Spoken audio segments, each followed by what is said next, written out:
Sering sekali yang menjadi masalah dalam kehidupan kita bukanlah masalah yang sedang terjadi, tetapi sering sekali yang menjadi masalah dalam kehidupan kita adalah bagaimana cara kita menyelesaikan, menghadapi masalah yang sedang terjadi di dalam kehidupan kita.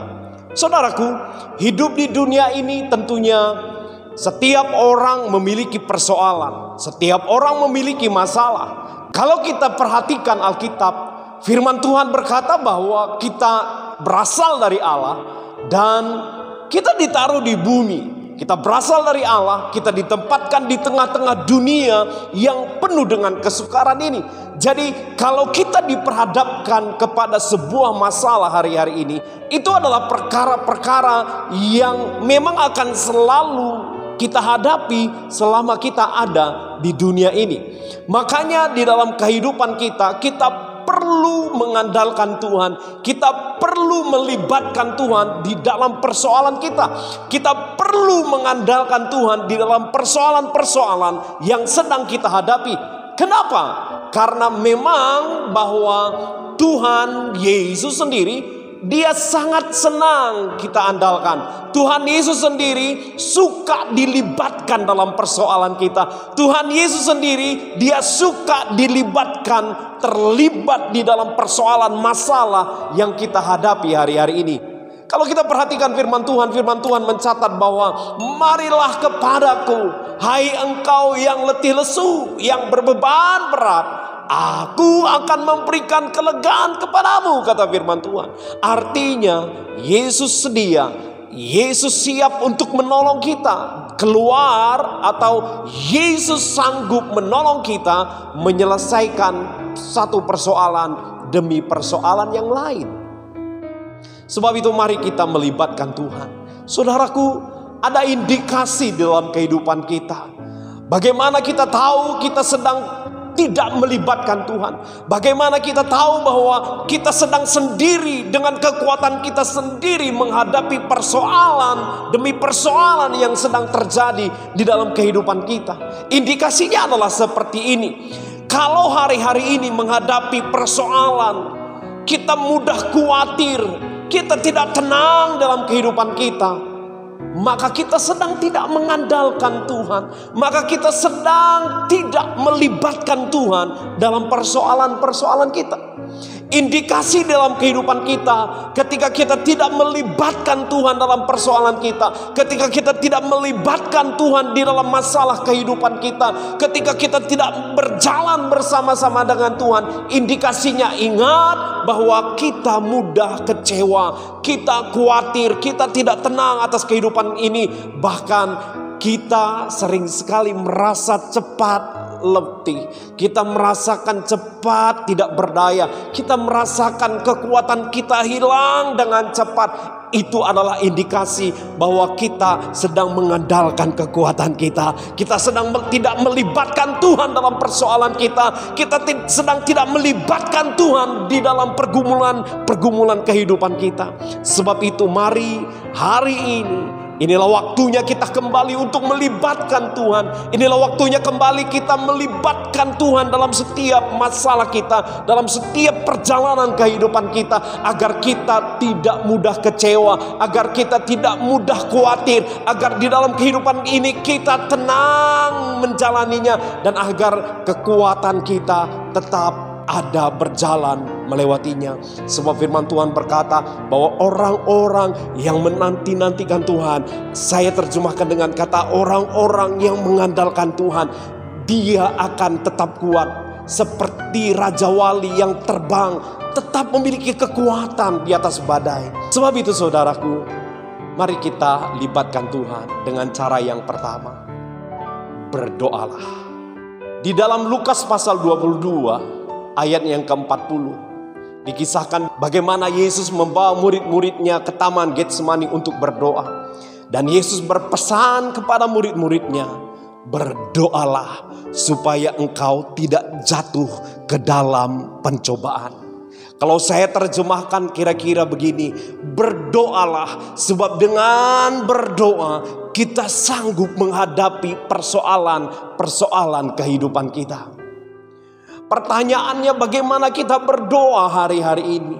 Saya ingat sekali bagaimana satu kali dikisahkan di dalam Kisah Para Rasul pasal yang keempat. Setelah Petrus selesai berkhotbah, maka banyak orang bertobat. Dan berikutnya di pasal yang keempat terjadilah perselisihan antara orang-orang yang tidak setuju dengan apa yang dikerjakan oleh Petrus dan murid-murid pada waktu itu dengan pemuka-pemuka agama pada waktu itu di Yerusalem. Dan mereka menentang apa yang dilakukan oleh Petrus dan kawan-kawan.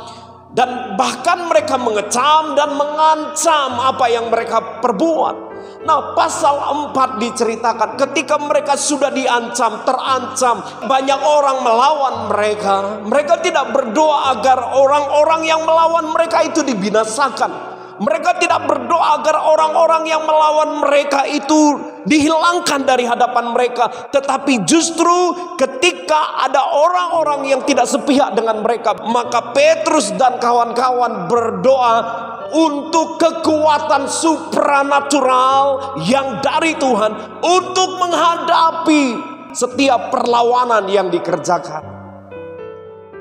Kalau saya terjemahkan sekarang, kalau kita menghadapi persoalan, maka berdoalah meminta hikmat kekuatan dari Tuhan untuk menyelesaikan masalah persoalan di dalam kehidupan kita. Jadi yang pertama, berdoalah. Kita berdoa bukan agar masalahnya itu hilang. Kita berdoa bukan agar masalahnya itu dibuang ke laut, bukan. Tetapi kita berdoa sebab kita tahu ketika kita berdoa di sanalah kita menerima kekuatan yang baru setiap hari. Kita tahu bahwa ketika kita berdoa di sanalah Tuhan memberikan kita hikmat untuk menghadapi masalah demi masalah di dalam kehidupan kita. Amin, saudaraku. Mari kita tetap berdoa, sebab dengan berdoa maka kita mampu menghadapi persoalan di dalam kehidupan kita.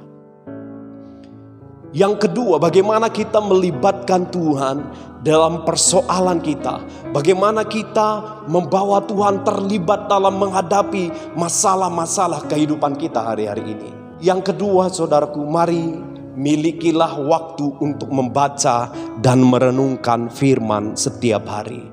Milikilah waktu untuk mengingat-ingat janji Tuhan. Saudaraku, orang-orang yang mengingat-ingat persoalannya akan mudah kecewa. Orang-orang yang suka mengingat-ingat, merenungkan persoalannya akan mudah khawatir. Tetapi orang-orang yang mengingat-ingat janji Tuhan, orang-orang yang merenungkan firman Tuhan, maka hidup mereka diberikan kekuatan dan ada hikmat untuk menghadapi persoalan di dalam kehidupan, menghadapi realita kehidupan yang sedang terjadi. Sebab itu saudara, yang kedua, bagaimana cara kita melibatkan Tuhan dalam persoalan kehidupan kita. Mari milikilah waktu untuk membaca dan merenungkan firman Tuhan setiap hari. Jika hari ini ada di antara kita yang berkata, imanku lemah, aku tidak berdaya, maka pertanyaannya adalah begini: apakah kita sedang membaca firman Tuhan? Apakah kita memiliki waktu untuk merenungkan firman Tuhan? Jika kita berkata iman saya lemah, pertanyaannya adalah apakah kita memiliki waktu untuk mempercayai janji Tuhan? Pertanyaannya adalah apakah kita masih mempercayai janji Tuhan dalam kehidupan kita? Sekali lagi, kalau kita berkata bahwa iman kita lemah, pertanyaannya adalah apakah kita masih memiliki waktu untuk membaca dan merenungkan firman Tuhan? Jika iman kita sangat tidak berdaya, pertanyaannya adalah apakah kita masih mempercayai janji Tuhan dalam kehidupan kita? Jika tidak, bagaimana mungkin kita kuat menghadapi persoalan? Jika tidak, bagaimana mungkin kita menghadapi realita kehidupan kita? Jika tidak, bagaimana mungkin iman kita tetap kuat di tengah-tengah dunia yang sukar ini? Sebab itu yang kedua, mari libatkan Tuhan dalam persoalan kita untuk menghadapi kehidupan ini dengan segala realitanya. Mari libatkan Dia, miliki waktu-waktu untuk merenungkan, mengingat-ingat janji-janji Tuhan. Yang ketiga saudaraku, mari izinkan Roh Kudus menolong kita. Izinkan Roh Kudus menolong saudara dan saya. Sebab firman Tuhan berkata bahwa aku akan mengirimkan penolong yang lain kepadamu. Siapa itu penolong? Penolong yang lain yang dimaksud adalah Roh Kudus. Dialah yang akan menolong kamu sampai kesudahan zaman, kata firman Tuhan. Roh Kudus sanggup menolong kita. Dia sanggup, dia mau, dan dia mampu menolong kita. Sebab itu mari izinkan Roh Kudus menolong kita. Kalau engkau hari-hari ini, kalau kita hari-hari ini merasa lemah, tidak berdaya. Kalau kita hari-hari ini merasa kita tidak mampu melalui realita kehidupan kita hari-hari ini, ada Roh Kudus yang siap menolong kita semua. Sebab itu buka hati untuk Roh Kudus, panggil namanya, biarlah dia memberikan kekuatan di dalam jiwa kita, memberikan kekuatan dalam kehidupan kita, sehingga oleh kekuatan Roh Kudus kita mampu untuk tetap tenang. Kekuatan Roh Kudus yang mengerjakan kehidupan kita agar kita tetap bersukacita. Kekuatan Roh Kudus yang akan menolong kita melewati badai kehidupan yang sedang terjadi. Sebab itu mari libatkan Tuhan dengan 3 perkara ini. Yang pertama, berdoalah.